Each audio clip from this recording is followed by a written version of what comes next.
Welcome back.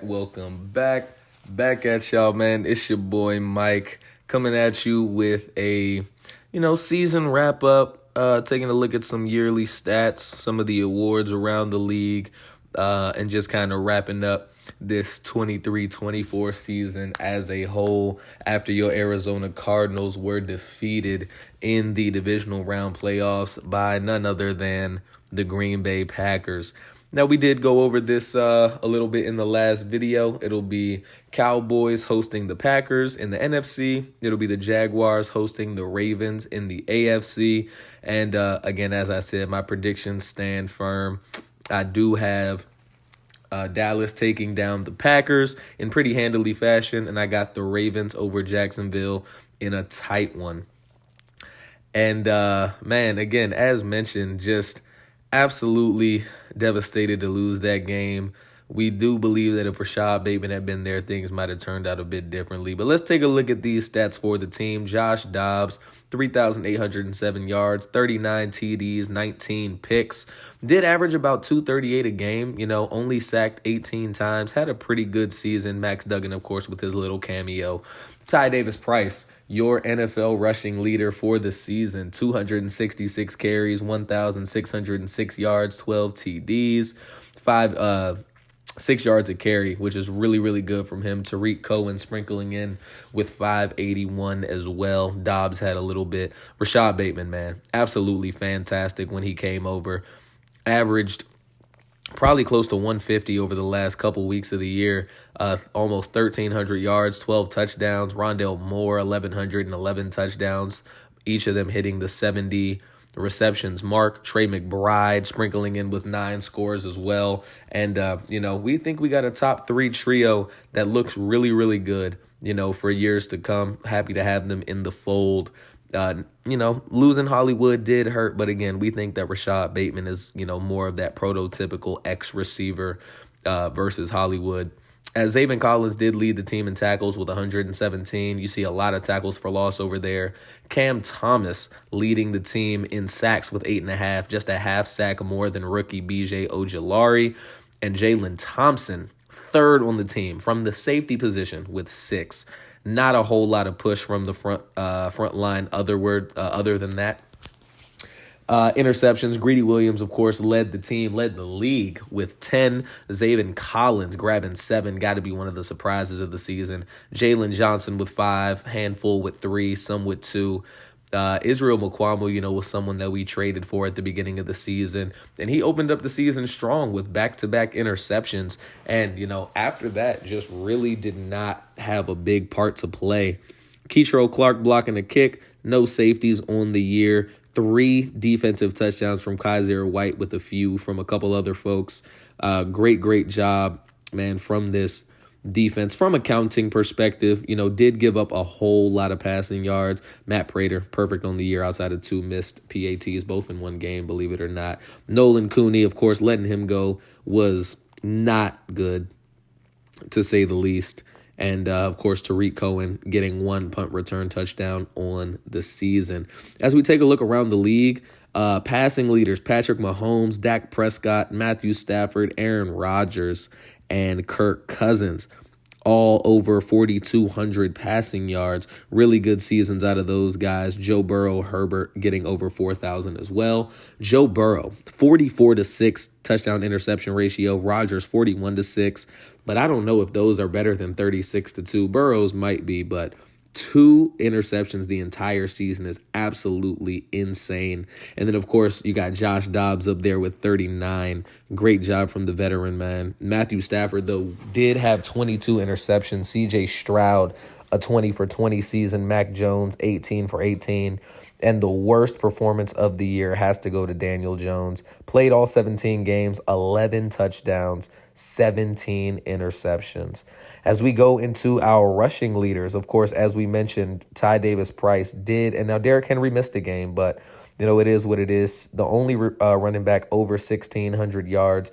A lot of running backs getting at least 1,300. Miles Sanders did lead all ball carriers with 307 carries. B-Rob, that's an interesting one. over 300 carries. Definitely wouldn't have expected that, especially with them having more of a two-back system in Washington. And as we see, Ty Davis-Price and Tariq Cohen, Derrick Henry next up with 5.2 yards a carry. Touchdowns, Isaiah Pacheco, 24 rushing touchdowns. That is absolutely insane. Austin Eckler with 20, just continuing his crazy touchdown production like he has the last few years in real life. Javonte Williams leading the way, 85 yards as his long. Ty Davis-Price, number 2, a long of 82. Cooper Kupp leads the league in receiving yards, over 1,500. Rashad Bateman down there, as you see, number 6 all told on that list. And then Rondale Moore, not too far down there himself with over 1,100. Great job by him. Allen Robinson, the lowest of guys with over 1,000. Travis Kelce, 112 catches. Garrett Wilson, 111. And then just 3 more guys, Stephon Diggs, Cooper Kupp, and Justin Jefferson, over 100. But a lot of quality receivers in the league nowadays, man. Cooper Kupp also leading in touchdowns with 16. Garrett Wilson with 15. And how about Richie James? 14 touchdowns. Rashad Bateman and Rondale Moore, 12 and 11 respectively. Receptions, man, Cooper Kupp, and we just calling his name a whole lot, 95 yards, longest reception of the season. And you see a lot of young offensive tackles really struggling. Now, granted, all of that is not completely the result of the offensive linemen themselves. Sometimes you can have your quarterback kind of running into you a little bit. As 25 tackles for loss, Myles Garrett leads the league. Couple guys there with 21. Also led the league in sacks with 15 and a half. 13 and a half there from Max Crosby. Few other guys over 10. Interceptions, we know Greedy led the league with 10. For whatever reason, they just don't show that. Zaven Collins and Awuzie each with 7. Few guys with 6. Jalen Johnson among the eligible players with 5 interceptions. Forced fumbles, man. Roquan Smith with 5 is insane.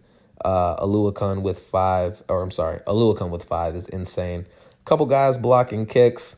Few guys getting safeties here and there as well. With Malik Collins actually getting 2. That's insane. And Kaiser White leading all players with 3 defensive scores on the year. And 3 defensive scores is something a lot of people don't see in their career. So to see one guy have that in a season is absolutely ridiculous. Few guys here in the kicking department with 100% field goal percentage. Prater and Jason Myers combining for the top spot for longest field goal at 59. Of course, we do know Matt Prater, as previously mentioned, did miss 2 PATs early in the season, both in the same game. So he's not going to be up there. Nolan Cooney, average net yards a punt, man, under 40. And he was the only one at that mark. So had to let him go. Also had the shortest, longest punt as far as the league goes, 20 yards below second to bottom. Rachaad White and Raheem Blackshear each returning a touchdown, a kickoff touchdown. And Tariq Cohen, the only player in the league this year to get a punt return touchdown. As we're going to go ahead and shift into the team stats, and I'm going to just kind of let this one play. I'll let you go ahead and take a look as you'd like. Want to just talk a little bit about the team and, kind of what we're anticipating in the offseason and moving forward. Of course, one of the big questions surrounding the team as far as the team building side of it goes is going to be the looming return of Kyler Murray. Kyler Murray is someone who has flashed in his first few years in the league. Personally, I don't believe that he's shown himself to be a superstar or even a star level quarterback. I think he's shown himself to be slightly above average starting quarterback. I do think that at times his height sort of impedes his overall ability, as, not only is he, a really good scrambler, but he scrambles from time to time simply because he has to, not from the pass rush, but due to not really being able to completely get a full read of the field from behind his offensive linemen. And I think that, as much as it's a positive with his speed and his, elusiveness, his ability to run with the football, but it can be a detriment at times as it forces the offensive lineman into, for lack of a better term, some kind of irregular blocking mechanics, which can really, hurt the line as a whole. Of course, we saw what Josh Dobbs did, 39 touchdowns. Of course, he did have 19 picks. But again, if you take a look from the Browns game, or at the conclusion of the Browns game on, the game that he was benched for Max Duggan on, he had 14 touchdowns and 12 interceptions, which means that the rest of the way, he threw 25 touchdowns to 7 picks. And when you kind of extrapolate that out over an entire season, you're looking at a guy who could throw, upwards of 40, 45 scores while keeping his interception numbers, while not non-existent. If you're throwing 46 touchdowns and 12, 13 picks, you're definitely going to live with that every day of the week. So the quarterback position is definitely something that we will touch on in the off season. Whether that's retaining Kyler, whether that's trading Kyler and keeping Dobbs, whether that's trading Kyler for another signal caller, whether that's trading Kyler and drafting someone, whether that's keeping Kyler and drafting someone. There's a lot of different routes that we'll be able to go as far as that position is concerned. And but one thing that I do believe is that whoever is the quarterback is not going to be shorthanded as far as the offensive capabilities of the skill position players around him. Ty Davis-Price, you want to talk about a diamond in the rough, someone that Arizona acquired for 2 fourth-rounders, coming into the season. And if they had to go back and you ask them, I'm sure they'd give up a second-rounder, for that kind of production. He led the league in his first full year as a starter, just his second year in the league, ran roughshod over San Francisco in their first meeting and was on his way, had 64 yards on his first 2 carries in that game before going down with an injury, was well on his way to embarrassing them again. And, despite kind of the drop off in production from a game-to-game basis after the first maybe 4 or 5 weeks, he did end up leading the league in rushing yards. And behind an offensive line that's not amazing, that's actually really, really nice to see. And then, even when you don't talk about him anymore, you're talking about those receiving options. Rashad Bateman, again, yes, left that divisional round game with injury, but he's fantastic. He was only at 120 yards on the season when he came to us in week 8 and ended the season with almost 1,300. Again, if you kind of forecast that out over a full season, you could be talking about someone who could threaten that, all-time receiving crown as far as a season goes. And then Rondale Moore, small, 5'7", but incredibly shifty, a lot of speed on him. And he proved himself to be a very reliable target as well, down the home stretch of the season. And not even just the home stretch, he was leading the team in catches and yards as well, even before Hollywood Brown was traded away. So you have those guys. Now, the number 3 receiver, as far as, the team goes, that's still a question mark. Of course, we had Bryan Edwards in that spot.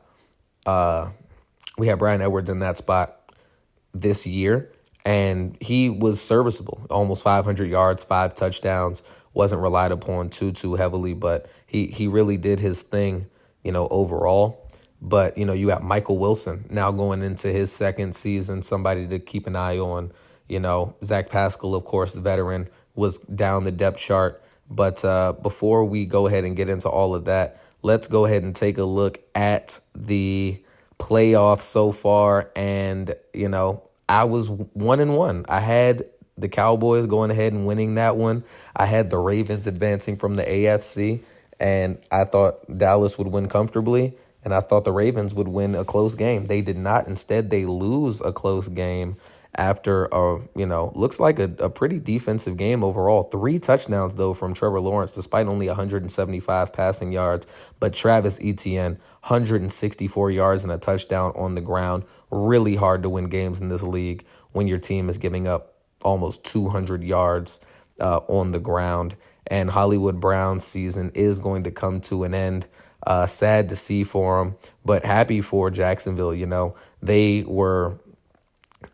nearly upset Kansas City last year in the playoffs. Hard to say what would have happened had they been able to, finish that deal. They weren't. And this time they go ahead, they beat the Chargers again, they beat the Bengals, and now they take down the Ravens to represent the AFC in this year's Super Bowl. And Dallas, although they did win, again, not as comfortable as I thought it might have been. Dak, though, 78% completion percentage, 3 touchdowns. Tony Pollard had a touchdown as well on the ground. Ronald Jones contributing. How about that cameo from him?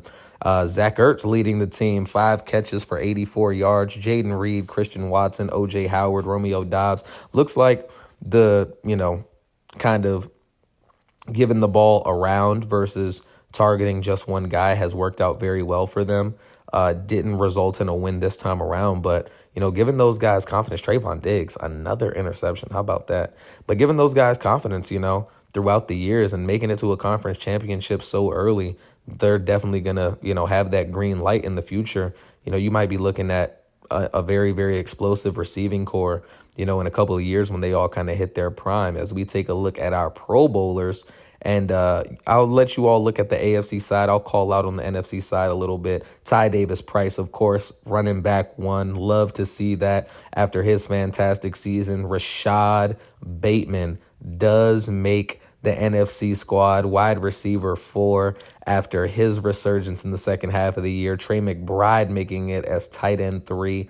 Love to see that from him. Again, wouldn't have been possible had we kept Zach Ertz, and we think still, that giving him the opportunity to kind of go ahead and, take over that starting role was a really good call. Zaven Collins, middle linebacker 1, Greedy Williams, cornerback 1, Jalen Johnson, cornerback 4, and Jalen Thompson leading the way at free safety. Really good year. Matt Prater, the kicker, for that team as well. Really, really good year overall for these guys, man. And while we're on that note, let's go ahead and take a look at the yearly awards and see what things are looking like. Mahomes wins MVP.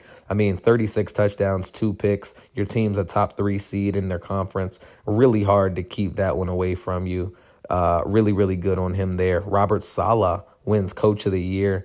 And, look, I think that that's a great job by Saleh going 14-3. And I'm not saying we should have won Coach of the Year, but when you take a look at what these teams were and what they were expected to be, I think, head coach Mike White deserved to be further up the ladder than 9th. But I do digress. Again, while I scroll through the AFC, just going to talk through a little bit more about the team. Again, happy that Trey McBride was able to, kind of break out and be that number 1 tight end, and, him being 3rd on the kind of target share behind Rashad Bateman and Rondale Moore, I think did wonders for him. Also helped us out tremendously in the run game. And, at just, 24 years old, he has a bright future ahead of him as, a formidable starting tight end 1, could be in Arizona. We hope it is in Arizona, but we'll just kind of see how things happen down the line. From an offensive line standpoint, of course, we do understand that is something we're going to have to aggressively attack in the offseason. DJ Humphries, again, slightly above average starting left tackle, but he's expensive, and he's going to be, on the wrong side of 30 in this upcoming season.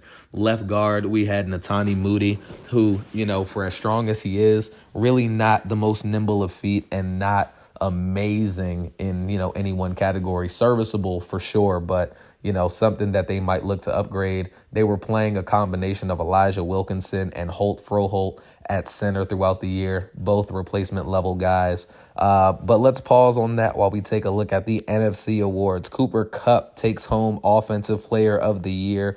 Rashad Bateman at 6, and surprised that Ty Davis Price not on the list at all. But Zaven Collins and Greedy Williams finishing 1 and 2 respectively in the Defensive Player of the Year rankings. Cam Thomas finishing at number 7. Very shocking that Ty Davis Price didn't finish up there at all. I suppose, maybe his lack of touchdowns overall. No one there for Offensive Rookie of the Year. BJ Ojulari does win Defensive Rookie of the Year for the Cardinals. Again, came on towards the second half of the season. Great job on him. Dak Prescott, best quarterback. Dobbs finishing down there at 7. I think he probably could have climbed as high as 4 or 5. without getting benched for that Cardinals game or Browns game, second half of the Ravens game, as Ty Davis Price finishes number 3 for best running back. Rashad Bateman at 3 for best receiver, with Rondale Moore at number 7. Cooper Kupp, of course, taking home that one as well. Zach Martin, best offensive lineman. And, of course, we were talking about that offensive line just a little bit ago. It's not shocking to not see anyone there. Aaron Donald, best defensive lineman. Zaven Collins, the sweep, defensive player of the year and best linebacker. Cam Thomas almost having something to say there at number 3. Greedy Williams, number 1. 2 Seahawks at 2 and 3. Jalen Johnson at 4. And then you got, oh man, sorry about that, y'all. Best kicker, of course, Matt Prater going ahead and winning that. And Jalen Thompson was the name that I was trying to say. I just completely brain farted. We are going to have a couple of upgrades. Again, I'm going to just go ahead and finish off, talking through the team a little bit. Offensive line, talked about the interior. Will Hernandez, again, veteran coming over from the Giants, serviceable, average to maybe slightly above average. Could be improved upon. I don't think that spot necessarily is, something we need to focus on 100%. And then Paris Johnson at right tackle, he is the linchpin of this offensive line already after just one season. Definitely fully expecting him to play a massive role as far as the team moving forward. Very excited about what he'll be, when he gets into the prime of his career, gets past that learning curve of jumping from college football to the pros. And we think he more than held his own this year. But transitioning to the defense, the safety tandem, we, of course, had Budda Baker, traded him away, got Jalen Johnson, didn't want to be responsible for Buda's next contract. Didn't really think, even though he is only 27, was going to be 28 next year. Not a whole lot of room left for development. And, we thought it would be better to cash in now and kind of get some pieces for the future versus trying to, fit a round peg into a square hole, for lack of a better term. So Jalen Thompson paired with Marco Wilson and Marquise Blair, combo of that, playing strong safety for the second half of the season. And Jalen Thompson, did his thing, didn't have a whole lot to do as far as, kind of taking the ball away, but he was a relatively reliable tackler, was able to, cover some tight ends reliably. We thought that was, something that kind of worked in our favor.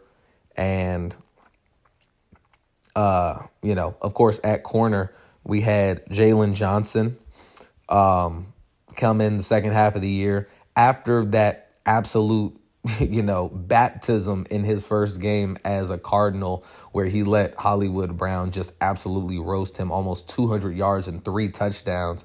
He was very, very good. The Packers game also notwithstanding, where Jaden Reed, Samori Toure, and Christian Watson just absolutely ate him up for lunch, pause.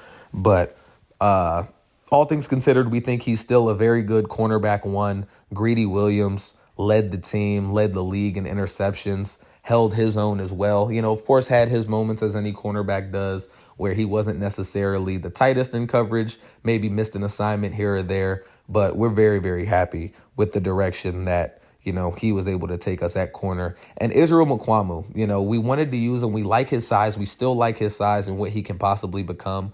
But he is definitely not a lock to be a starter next year. Definitely one of the spaces on defense that we're going to be looking to improve, with a bit of aggressiveness. Not overly so, as we see the Cowboys take down the Jaguars. The Jaguars' run of 1-score wins comes to an end in a 1-score loss. The Cowboys winning their 6th Super Bowl overall. Dak Prescott winning Super Bowl MVP. Let me tell you, man, as a Cowboys fan, there is not anything that I would like better. Great season by both of those teams. Jacksonville, took a step, won a playoff game last year, made the Super Bowl this year, and this time around, next time around, we'll definitely be looking to finish the job. And it was a tight game. Trevor Lawrence, 387 yards, 4 touchdowns, 69% completions. Dak with only 1 score, but Tony Pollard, running in two. Dak also running one in himself with his legs. Zay Jones going for 151 and 2 scores. CD with a touchdown. Brandon Cooks a hair shy of 100 yards. How about that? Brenton Strange getting in on the action. Zach Ertz finishing on a relative low, just 4 catches, 35 yards. Leighton Vander Esch and Foye Oluokun, 13 tackles apiece.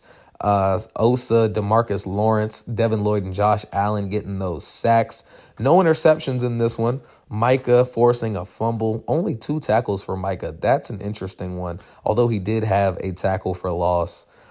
Man, what a season by those teams. Of course, we did beat Dallas this year, so that's something we can take solace in, but unfortunately weren't able to get a rematch there. As we do have some key retirements, Harrison Smith and Ryan Tannehill going to go ahead and retire. Taysom Hill, the guard tandem of Justin Pugh and Kevin Zeitler for the Ravens. That's a tough one. Roger Saffold and Ndamukong Suh and Matthew Stafford retiring for the Rams. Adam Thielen, Kelvin Beachum, after beating his former team, is going to go ahead and leave the league as well.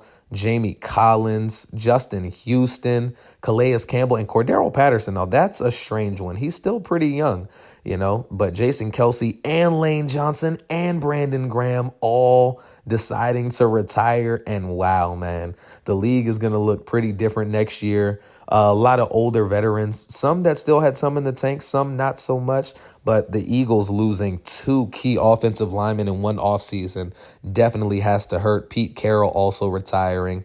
And one thing we did do, again, the counting stats were very good, but we just felt like we needed to take this defense in a new direction. We have fired our defensive coordinator, and we are going to go ahead and take a look around at a few other options. And we decided to settle on Larry Drake. Had a lot of the, elements that we were looking for. We're going to give the guy a chance, man, hoping that he can be the guy who turns this defense around as far as, kind of holding the teams down from a point standpoint as well as a yardage standpoint.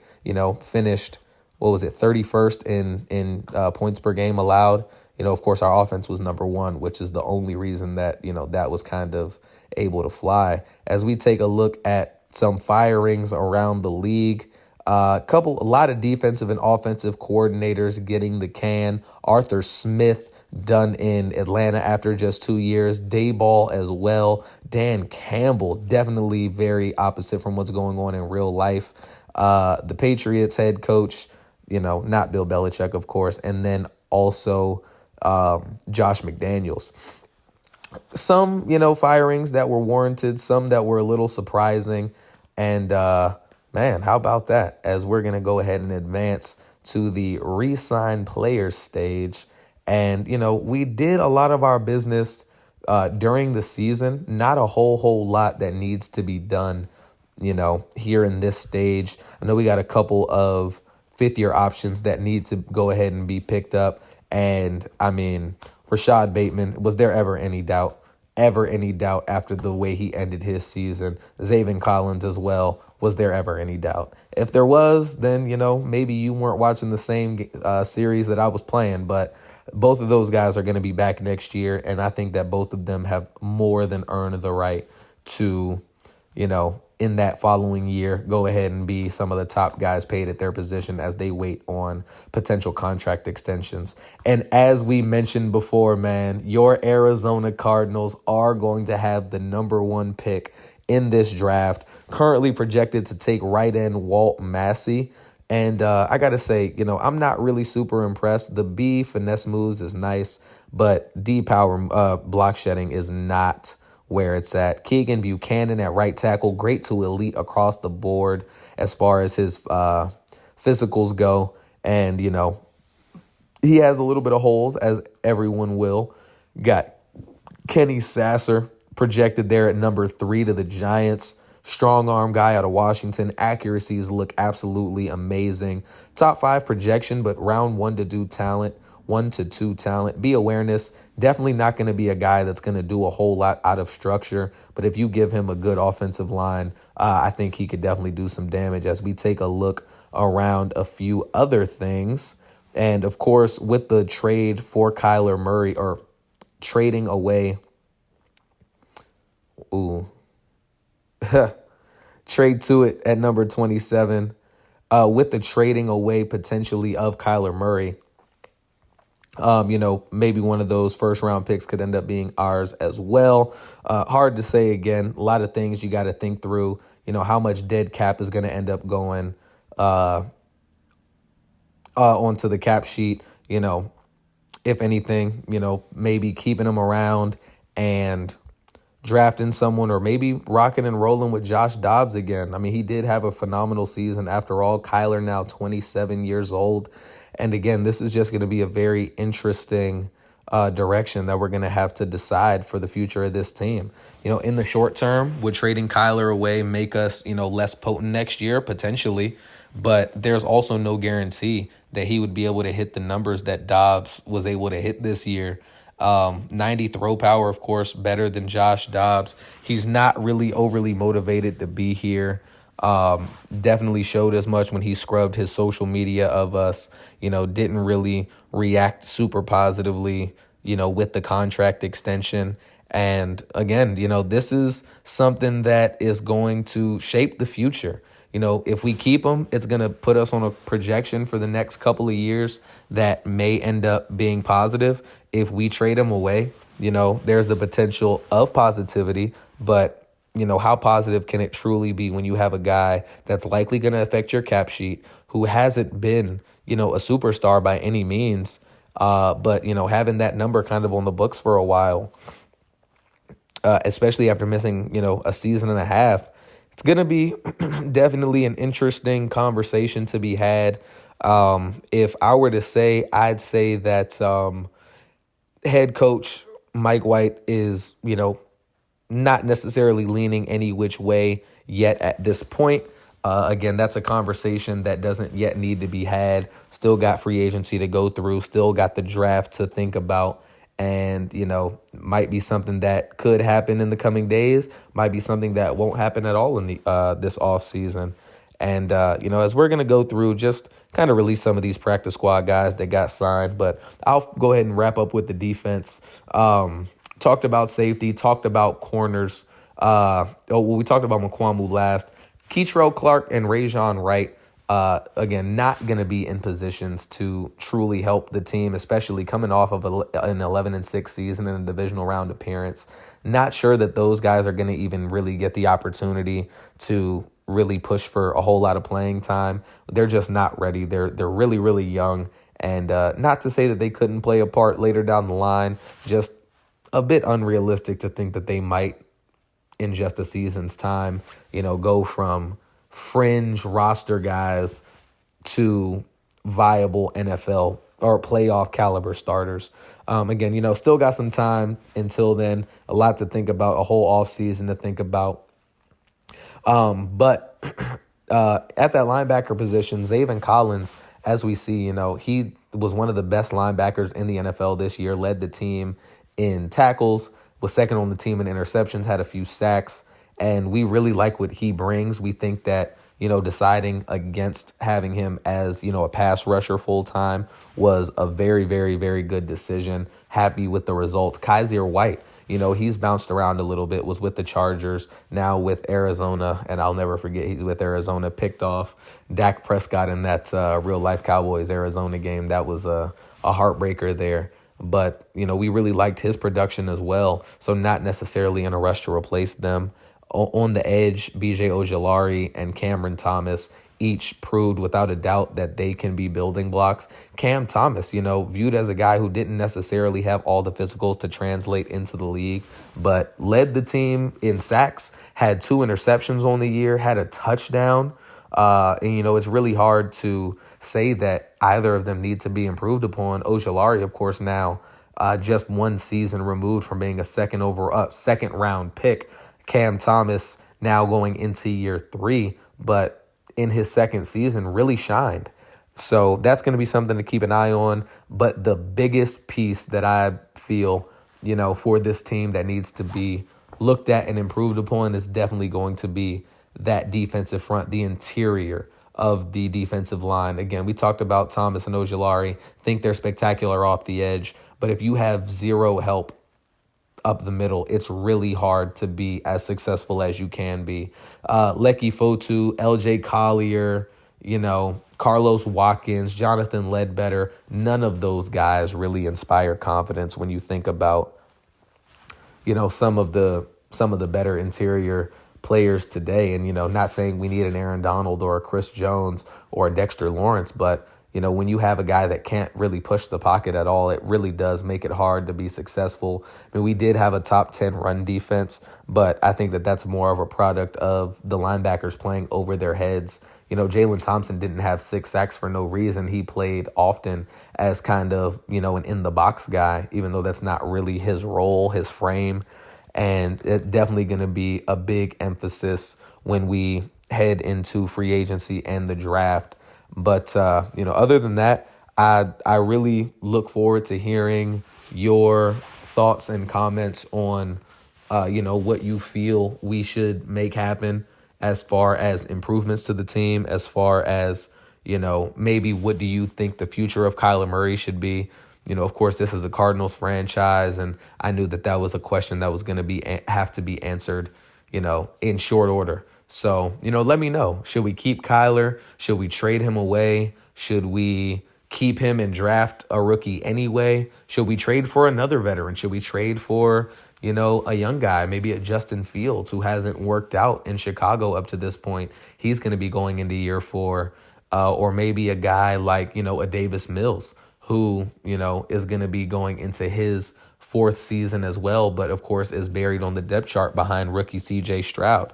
A lot of questions that are going to need to be answered, and they will be in the next episode. But for now, it's been your boy Mike. As always, be sure to like and subscribe should you feel so inclined. Again, I really appreciate the support. I hope y'all did enjoy the first season of Arizona Cardinals franchise. Looking forward to a few years more, and y'all have a great rest of y'all day.